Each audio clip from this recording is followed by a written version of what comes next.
the one thing that Davos, you might say, and the people come here stand up for is liberal democracy. So if the idea that's going to be swept under the table is part of the idea, hopefully that's not what he means. What do you mean? What do you think he means by retribution? Well, it's laughable that you would, or anyone would describe Davos as protecting liberal democracy. With all due respect, nothing personal, but that's your part of the problem.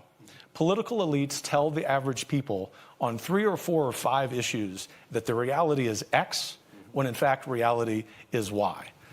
That was Heritage Foundation President Kevin Roberts holding nothing back as he schools global elitists gathered in Davos about who the real threats to our freedoms are.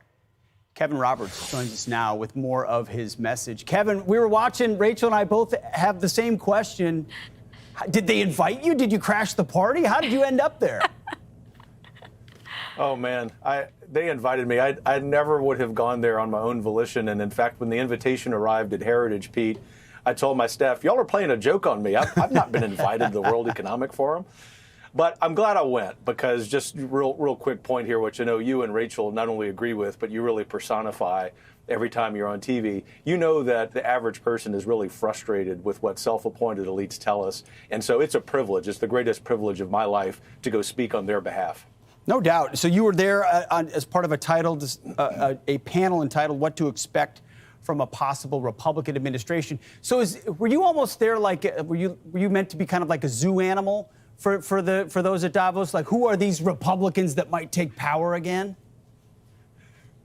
Yeah, that's how they looked at me, especially after the panel. You know, as you might imagine, there were only a couple people who came up and told me they agreed with me. Sure. And in fact, it reminded me of when I was the one conservative Christian professor in the entire College of Arts and Sciences at a major university in the Southwest. So I guess to some extent, I've had a lot of experience with that kind of thing. And I kind of relish it, because when we get the opportunity, as y'all know, to speak truth to power and to do it eyeball to eyeball, there is nothing more satisfying. Absolutely. And what was the feedback and response that you got when you said, hey, you global elites, you're out of touch. Here are the issues in America and why, Republicans or conservatives respond to what Donald Trump's saying.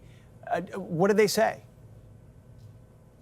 Well, in the audience, there were many audible gasps that I would deign to be there and say that the best thing we can do is compile a list of everything that's ever been proposed in Davos and make sure that the next president oppose every single one of them. But I will tell you, I'm dead serious about that, but I will tell you the reaction that was most troubling to me, and in fact it's really concerning to me, is when I said that the Chinese Communist Party is the #1 adversary, not just to the Americans, but also to the free people around the world. There were people who looked like they were having a meltdown.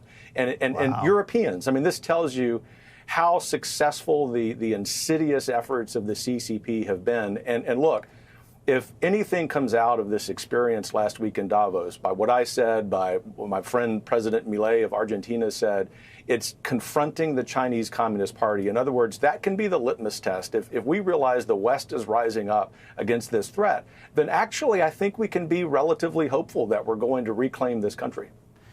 Yeah, do you think there's any self-awareness amongst these elites? So you have those that are gasping on the idea of the Communist Chinese, but when they look at their own internal problems, is there any, or is it just all climate change all the time, all global control, we're right, you're wrong, be quiet? It's all climate change. It's all gender ideology. There were gasps about that point as well. And the real thing is it's all about those 2,800 attendees at Davos, keeping the power that they've concentrated in their hands and foisting on us like the peasants. And we're expected to salute. And so to sum up, I think they're unreformable. I mean, my faith tells me to be praying for them and hope that they come around. But ultimately, in terms of political power, like in the public square, we figuratively have to be wielding a 2x4 with these people and figuratively hitting them between the eyes, because that's what they do to us every single day. If we do not, in the political realm, Pete, understand that this is political warfare, I mean that figuratively, of course, we are not playing the game that they are. Well, you went to the Lion's Den and told the truth. I'm Steve Doocy. I'm Brian Kilmeade. And I'm Ainsley Earhart. And click here to subscribe to the Fox News YouTube page to catch our hottest interviews and most compelling analysis.